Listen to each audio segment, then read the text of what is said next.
Hi ഞാൻ ഇങ്ങനൊരു video ചെയ്യുന്നത് ഇപ്പോൾ തിയേറ്ററിൽ നിറഞ്ഞോടിക്കൊണ്ടിരിക്കുന്ന ഭയങ്കരമായൊരു ബ്ലോക്ക് ബസ്റ്റർ ഹിറ്റിലേക്ക് പോയിക്കൊണ്ടിരിക്കുന്ന ഒരു സിനിമയെക്കുറിച്ച് പറയാനാണ്. ഓഫീസർ ഓൺ ഡ്യൂട്ടി എന്ന ജിത്തു അഷ്റഫ് ഡയറക്റ്റ് ചെയ്ത കുഞ്ചാക്കോ ബോബൻ്റെ ഒരു വൺ പെർഫോമൻസ് ഓറിയൻറ്റഡ് ആയിട്ടുള്ളൊരു സിനിമ. അപ്പം എന്തുകൊണ്ട് ഞാൻ ലേറ്റായി വരുന്നതുകൊണ്ടല്ല, കാരണം എനിക്ക് കുറച്ച് യാത്രകളിലൊക്കെ ആയിരുന്നു. അപ്പം പടം കണ്ടത് കഴിഞ്ഞ ദിവസമാണ്. അപ്പോൾ അത് കണ്ടപ്പോൾ മുതൽ ഇങ്ങനൊരു വീഡിയോ എനിക്ക് തോന്നുന്നു ഭയങ്കരമായൊരു ആഗ്രഹത്തിൻ്റെ പുറത്ത് ചെയ്യുന്നൊരു വീഡിയോ ആണിത്. വേറെ ഒന്നുമല്ല, കാര്യം ജിത്തു അഷ്റഫ് എന്ന് പറയുന്ന ഒരു ഡയറക്ടറിൻ്റെ കഴിഞ്ഞ ഒരു 10-22 വർഷത്തെ ഓട്ടത്തിൻ്റെ സിനിമയാണ് ഓഫീസർ ഓൺ ഡ്യൂട്ടി. എനിക്ക് ജിത്തുക്ക് എൻ്റെ നാട്ടുകാരനാണ്, ആലപ്പുഴക്കാരനാണ്, എൻ്റെ റിലേറ്റീവാണ്. അപ്പം ജിത്തുക 2004 കാഴ്ച എന്ന സിനിമയിലൂടെയാണ് സിനിമയിലേക്ക് അസിസ്റ്റൻ്റായിട്ട് സിനിമയിലേക്ക് വരുന്നതെന്നാണ് എനിക്കുള്ള അറിവ്.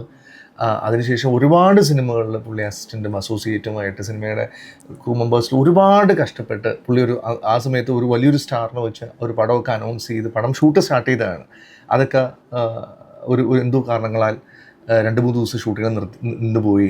അതിൻ്റെ കുറേ ഡിപ്രഷനിലും വിഷമത്തിലും ഒരു മേക്കറെ സംബന്ധിച്ചോളം അങ്ങനത്തെ ഒരു അവസ്ഥ എന്ന് പറയുന്നത് പിന്നെ അതിൽ നിന്ന് തിരിച്ചു വരിക എന്ന് പറയുന്നത് ഭയങ്കര ഒരു പ്രശ്നമുള്ള കാര്യമാണ്. പക്ഷേ അവിടെ നിന്നൊക്കെ തിരിച്ചു വരവ് എന്ന് പറഞ്ഞാൽ തിയേറ്ററിൽ ഇന്നലെ ഞാൻ എറണാകുളത്ത് എവിടെയും ടിക്കറ്റില്ലാത്തതുകൊണ്ട് ആലുവ സീനത്തിലാണ് ആ പടം കാണാൻ പോകുന്നത്. അപ്പം അവിടുത്തെ സീറ്റിലൊക്കെ ആൾക്കാർ എന്ന് പറഞ്ഞാൽ ഒരാൾ പോലും തിയേറ്ററിൽ ഇങ്ങനെ ഇതിങ്ങനെ നിൽക്കുന്ന ഫസ്റ്റ് ഹാഫൊക്കെ എന്ന് പറഞ്ഞാൽ അത്ര ടൈറ്റായിട്ടുള്ള ഒരു ബ്രില്യൻ മൂവി ആയിട്ടാണ് ജിത്തുക തിരിച്ചു വന്നിരിക്കുന്നത്. കാരണം അതിൻ്റെ ഫസ്റ്റ് ഷോയ്ക്ക് നമുക്ക് എല്ലാവരും കണ്ടു കാണും. പുള്ളി കരഞ്ഞുകൊണ്ടുള്ള ഒരുപാട് ഇമോഷണലായിട്ടുള്ള ഒരു വീഡിയോ വന്നിട്ടുണ്ടായിരുന്നു. ശരിക്കും അത് അദ്ദേഹത്തിൻ്റെ ഉള്ളിലെ വിഷമങ്ങളൊക്കെ അന്ന് തിയേറ്ററിൽ പടം കഴിഞ്ഞപ്പോഴുള്ള കൈയടികളിൽ നിന്ന് പുറത്തേക്ക് വന്നതാണ്. അതിനകത്ത് ഒരിക്കലും അതൊരു മാർക്കറ്റിംഗ് സാധനങ്ങളൊന്നുമല്ല. അത് അദ്ദേഹത്തിൻ്റെ അത്രത്തോളം സിനിമയെ ഇഷ്ടപ്പെട്ട്, അത്രത്തോളം സിനിമയെ ചേസ് ചെയ്ത്, അത്രത്തോളം പാഷനേറ്റീവായിട്ട് പുറത്തോടിയതിൻ്റെ കിട്ടിയ ഒരു മൊമെൻ്റാണ്. ആ മൊമെൻ്റ് അദ്ദേഹം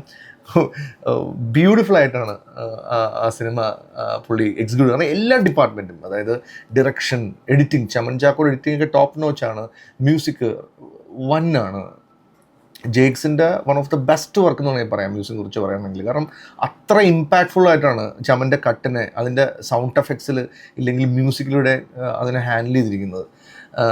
പിന്നെ ഏറ്റവും എടുത്തു പറയേണ്ടത് കുഞ്ചാക്കോ ബോബൻ എന്ന് പറയുന്ന നമ്മുടെ ചാക്കോച്ചൻ്റെ ഒരു പെർഫോമൻസാണ്. അതായത് തിയേറ്ററിൽ പടം കണ്ടവർക്കറിയാം, പടം തിയേറ്ററിൽ പുള്ളിയെ ഇൻട്രൊഡ്യൂസ് ചെയ്ത് പുള്ളി ഇങ്ങനെ നടന്ന് സ്റ്റേഷനിലോട്ട് കയറി വന്നിട്ട് തിരിഞ്ഞു നിന്നിട്ടൊരു പരിപാടിയുണ്ട്. അവിടെ എൻ്റെ അമ്മേ ചാക്കോച്ചനാണത് എന്ന് തോന്നിപ്പോവും. ബ്രില്യൻ പെർഫോമൻസാണ് ചാക്കോച്ചൻ്റെ ലൈഫിലെ ഏറ്റവും ബെസ്റ്റ് ടൈമിലൂടെ പോയിക്കൊണ്ടിരിക്കുന്നത്. ഇപ്പം എന്നാ താൻ ക്രേസ്കൂട് പോലെ, ഇല്ലെങ്കിൽ ചാവേർ പോലെ ഡിഫറെൻറ്റ് ജോണറുകൾ ട്രൈ ചെയ്ത് അതിൻ്റെ ഏറ്റവും ഒരു ബ്ലോക്ക് ബസ്റ്റർ എന്ന ലെവലിലേക്ക് എത്തിയിരിക്കുകയാണ് ചാക്കോച്ചൻ ഇപ്പോൾ. പിന്നെ ഷായിക്ക് പറയാനില്ല. കാര്യം ഷായി ഈ പോലീസ് ഇങ്ങനത്തെ സിനിമകൾ എഴുതാൻ പുള്ളിയെ കഴിഞ്ഞിട്ടുള്ള മലയാളത്തിൽ അല്ല ഇന്ത്യൻ സിനിമയിൽ വേറെ ആണെന്ന് പറയാം. കാര്യം ഇപ്പം ജോസഫ് ആണെങ്കിലും, ഇലവിഴ പൂഞ്ചിരയാണെങ്കിലും, നായാട്ടാണെങ്കിലും, പിന്നെ നമ്മുടെ ഇരട്ടയാണെങ്കിലും, അങ്ങനെ ഒരുപാട് സിനിമകളിൽ പുള്ളി ബ്യൂട്ടിഫുള്ളായിട്ട് എക്സിക്യൂട്ട് ചെയ്തിട്ടുണ്ട് ഈ ഏരിയ. കാരണം പുള്ളി ആ ഡിപ്പാർട്ട്മെൻറ്റിൽ വർക്ക് ചെയ്ത ആളാണ്. ഒരുപാട് ആ സ്റ്റേഷനിലെ അത്ര ഈ ഷായി എഴുത്തിന് വന്ന ശേഷമാണ് ഇത്രയും ഡീറ്റെയിൽ ആയിട്ട് പോലീസ് സ്റ്റോറികൾ, ഇല്ലെങ്കിൽ പോലീസുകാരുടെ സ്ട്രഗിൾ, ഇല്ലെങ്കിൽ പോലീസ് സ്റ്റേഷൻ്റെ ആ ഒരു റിയലിസ്റ്റിക് ആയിട്ടുള്ള പോലീസ് സ്റ്റേഷനിലൊക്കെ നമ്മൾ സിനിമയിൽ കാണാൻ തുടങ്ങിയത്. അതുമാത്രമല്ല ഭയങ്കര ലൈഫാണ്. എഴുത്തിലൊക്കെ ഭയങ്കര ഡീറ്റെയിലിങ്ങും അതിൻ്റെ നമ്മളെ തിയേറ്ററിൽ പിടിച്ചു നിർത്തുന്ന മൊമെൻ്റൊക്കെ ഭയങ്കര അടിപൊളിയാണ്. പിന്നെ വില്ലന്മാരായിട്ട് അഭിനയിച്ച എല്ലാവരും, വിശാഖ ഭയങ്കര രസമായിട്ട് ആക്ട് ചെയ്തിട്ടുണ്ട്. ശരിക്കും ഇംഗ്ലീഷ് സ്റ്റൈലിലൊക്കെ, ഒരു ഇംഗ്ലീഷ് സിനിമകളിൽ കാണുന്ന പോലത്തെ അറ്റയറും അതുപോലത്തെ സ്റ്റൈലിങ്ങും ഒക്കെ കൊണ്ടുവന്നിട്ടുണ്ട്. ടോട്ടാലിറ്റിയിൽ ക്യാമറ എടുത്തു പറയേണ്ടതാണ്. റോബി കില്ലർ അടിപൊളി സൂപ്പറായിട്ട് ചെയ്തിട്ടുണ്ട്.